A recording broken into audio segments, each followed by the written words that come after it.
Raj TV viewers எல்லாருக்கும் வணக்கம் and welcome to our show சரித்திர நாயகன் சிவாஜி கணேசன். இந்த நிகழ்ச்சியில் சிவாஜி அவர்களுடைய ஃபிலிம் கெரியரில் நடந்த பல இன்ட்ரெஸ்டிங்கான விஷயங்களை நம்ம பார்த்துக்கிட்டு இருக்கோம். அந்த வரிசையில் இன்னைக்கு எபிசோட்லையும் பல சுவாரஸ்யமான அப்டேட்ஸ் உங்களுக்காக காத்துக்கிட்டு இருக்கு. வாங்க நிகழ்ச்சிக்குள்ளே போகலாம். மரகதம் 1959 ஆண்டு வெளிவந்த தமிழ் திரைப்படமாகும். இந்த படம் எஸ்.எம். ஸ்ரீ ராமுலு நாயுடு தயாரித்து இணைந்து எழுதி இயக்கிய திரைப்படமாகும். இதன் கதை டி.எஸ். துரைசாமியின் கருங்குயில் குன்றத்து கொலை அப்படின்ற புதினத்தின் தழுவலாகும். மரகதம் படத்தில் வரேந்திரனாக சிவாஜி கணேசன் அவர்களும், மரகதமாக பத்மினி அவர்களும், மரண மார்த்தாண்ட ஜமீன்தார் ஆனந்தராக எஸ். பாலச்சந்தர் அவர்களும், கற்பகவள்ளியாக நடிகை சந்தியா அவர்களும் நடிச்சிருப்பாங்க. நாயகனாக சிவாஜி கணேசன் அவர்கள் கச்சிதமான நடிப்பு அப்படின்னே சொல்லலாம். சிவாஜி கணேசன் அவர்களுக்கு இந்த மரகதம் படத்தில் கண்ணீர் விட்டு அழுது நடிப்பதற்கு சந்தர்ப்பம் கிடைக்காவிட்டாலும் காதல் காட்சிகளுக்கு நிறைய சந்தர்ப்பம் கிடைச்சிருக்கிறது.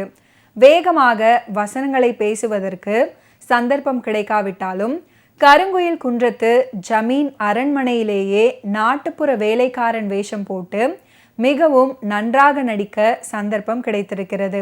சமையலறை பட்லராக வரும் நடிகர் சந்திரபாபுவுடன் சிவாஜி கணேசன் அவர்களும் காமெடியில் கலக்கியிருப்பாங்க அப்படின்னே சொல்லலாம். அந்த காட்சிகளில் அவருடைய முகபாவங்களும் அங்க அசைவுகளும் நடிகர் திலகம் அவர்கள் காமெடியிலும் கலக்குவார் அப்படின்றத நிரூபித்திருக்கும். நாயகியாக நாட்டிய பேரொளி பத்மினி அவர்களுடைய நடிப்பு அருமை. பாடல் காட்சிகளுக்கான நடனங்கள் அற்புதம். நடிகை பத்மினி அவர்களின் நடிப்பு மரகதம் படத்தில் சிகரமாக விளங்கியது அப்படின்னு சொன்னால் அதை யாராலையுமே மறுக்க முடியாது. காலை மயங்குகின்ற நேரம் அப்படின்ற யோகி சுத்தானந்த பாரதியின் பாட்டுக்கு நடிகை பத்மினியுடைய அபிநயம் மிகவும் அற்புதமாக அமைஞ்சிருக்கும். ஈழ நாட்டில் தந்தையுடன் இருந்த போதும், இளைய ஜமீன்தாரை காதலித்த போதும், தந்தையின் மூலம் தன் குடும்ப ரகசியங்களை அறிந்து கொண்ட போதும், பெற்ற தாயின் அணைப்பிலிருந்தும் அதை அவளிடம் வெளியிட முடியாமல் தவித்த போதும், கருங்குயில் குன்றத்து கோட்டை மர்மங்களை கண்டறிந்த காட்சிகளிலும் நடிகை பத்மினி அவர்களுடைய நடிப்பு தத்ரூபமாக அமைஞ்சிருக்கும். பத்மினி அவர்களுடைய ஆடை அலங்காரங்கள், நாயகி நாயகன் கெமிஸ்ட்ரி, நாயகியின் நடனம் அனைத்துமே அருமை. 1959 ஆண்டு ஸ்ரீ ராமுலு நாயுடுவின் பக்ஷிராஜா தயாரிப்பாக வெளிவந்த மரகதம் அல்லது கருங்குயில் குன்றத்து கொலை படத்தில் இடம்பெற்ற பாபநாசம் சிவன் எழுதிய பாடல் புன்னகை தவழும் மதிமுகமோ வெண்ணிலவு உமிழும் நிறைமதியோ. பாடியிருப்பவர்கள் டி.எம். சௌந்தரராஜன், ராதா ஜெயலட்சுமி. இசை எஸ்.எம். சுப்பையா நாயுடு.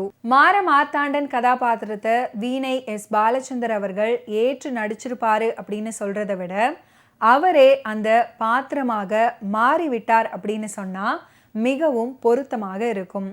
அழுத்தமும் உருக்கமும் கொண்ட அந்த கேரக்டரை வேறு யார் ஏற்று நடிச்சாலுமே அந்த அளவு பொருத்தமாக இருந்திருக்கும் அப்படின்னு சொல்ல முடியாது. டி.எஸ். பாலையா அவர்களுடைய நடிப்பு மிகவும் பொருத்தமாக அமைஞ்சிருக்கும். பெரிய ஜமீன்தாரை கொன்று ஆதிக்கத்தை கைப்பற்றிய இகல மார்த்தாண்டனாக டி.எஸ். பாலையா அவர்கள் நடிச்சிருப்பாரு. இயற்கையான அவருடைய நடிப்புக்கு இந்த படத்துல நல்ல சந்தர்ப்பம் அமைந்திருக்கிறது அப்படின்னே சொல்லலாம். நாயகியின் அம்மாவாக சந்தியா அவர்கள், இவங்க தான் ஜெயலலிதாவுடைய அம்மா. காமெடிக்கு சந்திரபாபு, ஒரு பாட்டுக்கு அவரது நடனம் அட்டகாசமாக அமைஞ்சிருக்கும். டி.எஸ். துரைராஜ் அவர்களும் தன்னுடைய நடிப்பை பாராட்டும் வகையில் வெளிப்படுத்தியிருப்பாரு. மரகதம் திரைப்படத்தில் முரசொலி மாறன் அவர்களுடைய வசனங்கள் எல்லாம் ரசிக்கும்படி அமைஞ்சிருக்கும். இவள் தீண்டத்தகாதவளா? ஆம், என்னை தவிர வேறு யாரும் தீண்டத்தகாதவள் அப்படின்ற வசனமாகட்டும். உன்னை நம்பாவிட்டால் இந்த உலகத்தில் நம்பிக்கை அப்படின்ற வார்த்தைக்கே அர்த்தம் இருக்காது அப்படின்ற வசனமாகட்டும். 16 வருடங்களுக்கு முன் கவர்னருக்கு என் அப்பா செய்த சமையல் இது, அதை அப்படியே பத்திரமா வச்சிருந்து உனக்கு தரேன் அப்படின்ற வசனமாகட்டும். என்னை கழுதைன்னு வேணும்னாலும் கூப்பிடு, ஆனால் அண்ணா அப்படின்னு மட்டும் கூப்பிடாதே, இந்த வசனமாகட்டும்.